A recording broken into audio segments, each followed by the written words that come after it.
Nous appelons les citoyens français et européens à manifester dans les villes d'Europe et de France ce samedi 6 octobre à 14h30 ou en fonction des villes, tout cela est détaillé sur notre site internet, pour pouvoir mentionner haut et fort un soutien aux valeurs d'humanité, aux valeurs de solidarité et aux valeurs, au principe même de l'obligation d'assistance et du sauvetage en mer.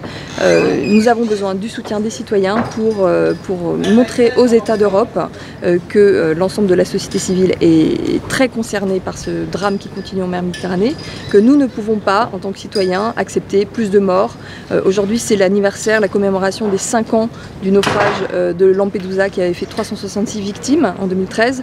À l'époque, l'Europe s'était indignée, une vague d'émotions, le lancement de l'opération de sauvetage italienne Mare Nostrum qui n'a duré qu'1 an et qui a été terminée par l'action de l'Union européenne qui criait à l'appel d'air.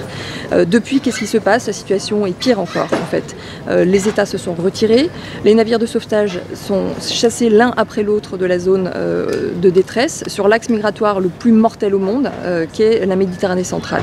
Il y a eu déjà depuis le début de l'année plus de 1700 victimes sur cette zone de Méditerranée, sans compter toutes les embarcations qui disparaissent sans laisser de traces. Aujourd'hui, l'Aquarius est proche de Marseille, après avoir débarqué les 58 rescapés qui étaient à bord suite aux 2 derniers sauvetages. Ils ont été transférés sur un bateau maltais. L'Aquarius va bientôt toucher terre. Nous n'aurons plus de pavillon probablement puisque Panama a annoncé son intention de nous radier du registre du pavillon. Nous subissons des attaques politiques, une criminalisation qui n'est pas seulement le fait d'ailleurs de l'Aquarius et de SOS Méditerranée, mais de toutes les ONG de sauvetage qui ont été chassées l'une après l'autre de la zone de sauvetage. Et cela, pour nous, est inacceptable. Des milliers de vies sont en jeu.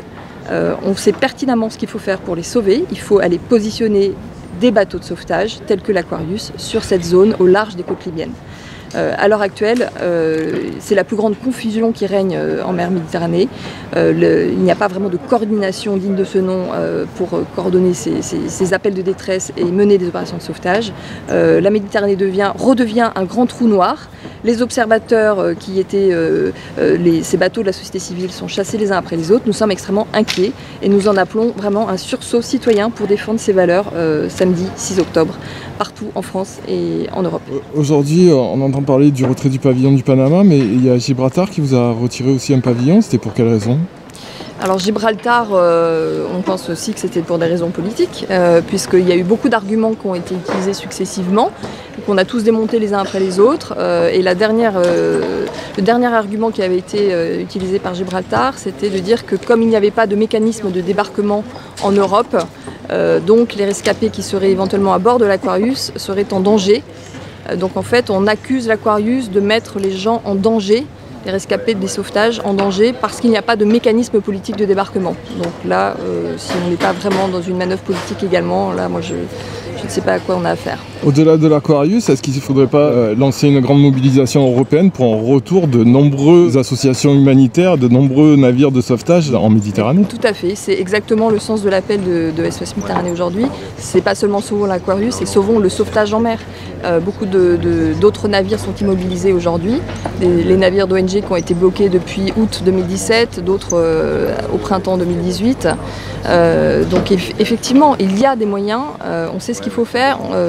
On ne laisse pas les secouristes faire leur travail, c'est inadmissible en fait. On tire sur l'ambulance. Je pense qu'il y a beaucoup de peur et des représentations fantasmées comme quoi l'opinion publique n'est pas prête à accepter toutes ces personnes en Europe.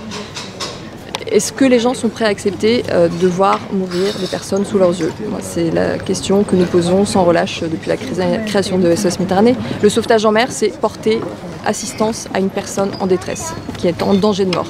Donc en fait, il n'y a pas du tout d'alternative, c'est soit on lui tend la main, soit on la laisse se noyer. Et c'est la question que nous reposons sans cesse depuis le début de notre activité.